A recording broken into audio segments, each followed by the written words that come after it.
few weeks ago, we celebrated Thanksgiving.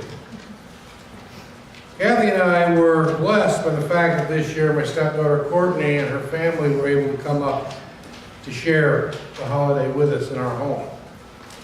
Of course, we had arranged for that visit several weeks earlier so that their arrival for Thanksgiving was expected.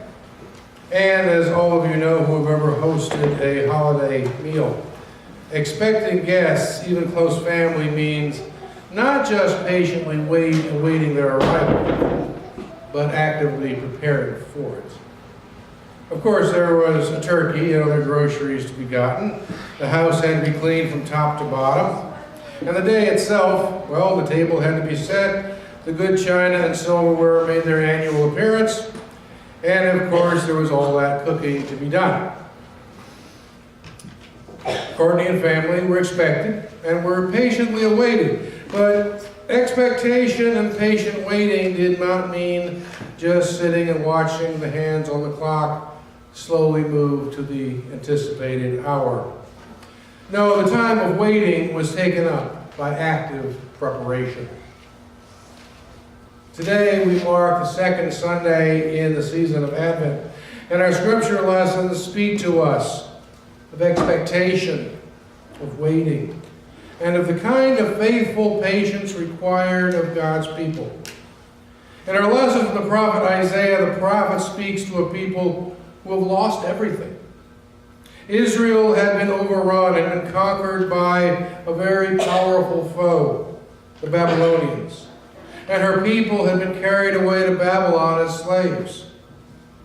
The times were dark. The Jewish people despaired of ever seeing Jerusalem or their homeland again. Yet it was precisely at this seemingly darkest and most desperate hour that God called the prophet Isaiah to speak words of hope, words of consolation to his people. And not just words of hope and consolation, but words of promise, promise which justifies the hope. Comfort, O comfort my people, speak tenderly to Jerusalem, and cry to her that she has served her time and her penalty is paid. See, the Lord comes with might, his reward is with him. He will feed his flock like a shepherd. He will gather the lambs in his arms.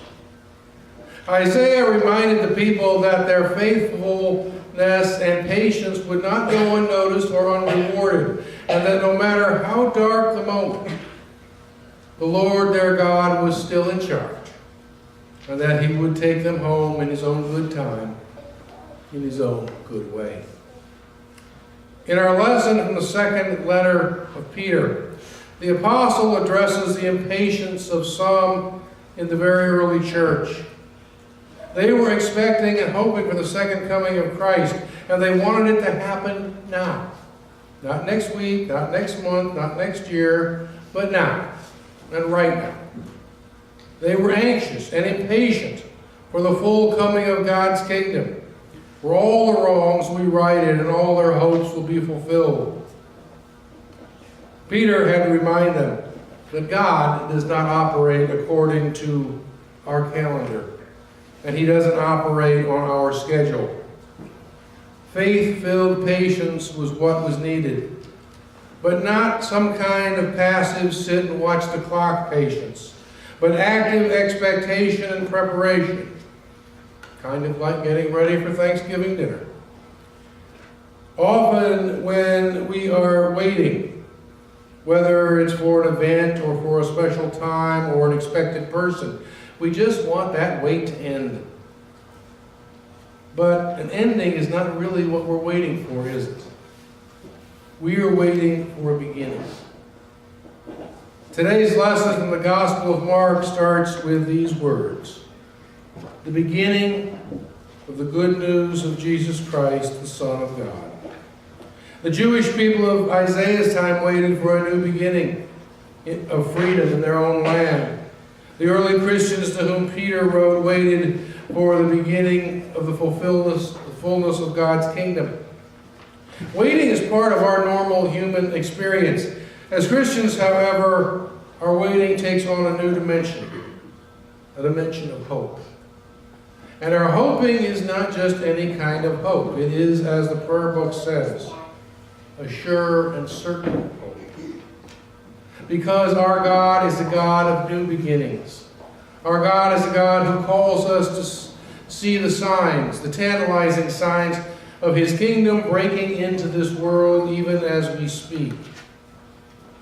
Last Sunday, St. Albans was blessed to host the third annual Lessons and Carols service sponsored by the Cooperating Churches of Sussex.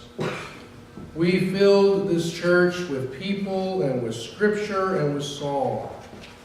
It was glorious to hear this, our sacred space, filled with all the beautiful music of many voices.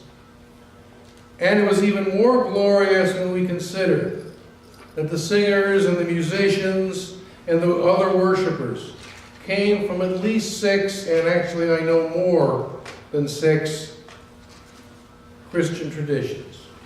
We had Roman Catholics and Lutherans and Methodists, Congregationalists, Presbyterians, and of course, Episcopalians, all praising God together in Scripture and in song. Not too many years ago, and certainly within the living memory of some here, such a coming together in worship by these different Christian traditions would have been, well, unlikely, if not unthinkable. Yet it has happened, and it continues to happen, and it will continue to happen. I take it as a sign, then, that in the midst of this confusing and badly divided world, God's kingdom of love and of unity is still very much alive and very much at work in this world. And that when people of goodwill make a conscious decision to seek what unites them over what divides them, great, good, and holy things do happen. And God's kingdom becomes just that much more real.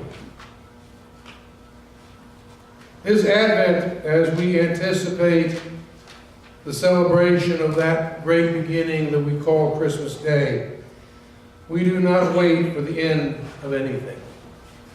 We wait patiently, we wait actively with hope for the greater realization of His kingdom in the here and in the now, as well as in the hereafter.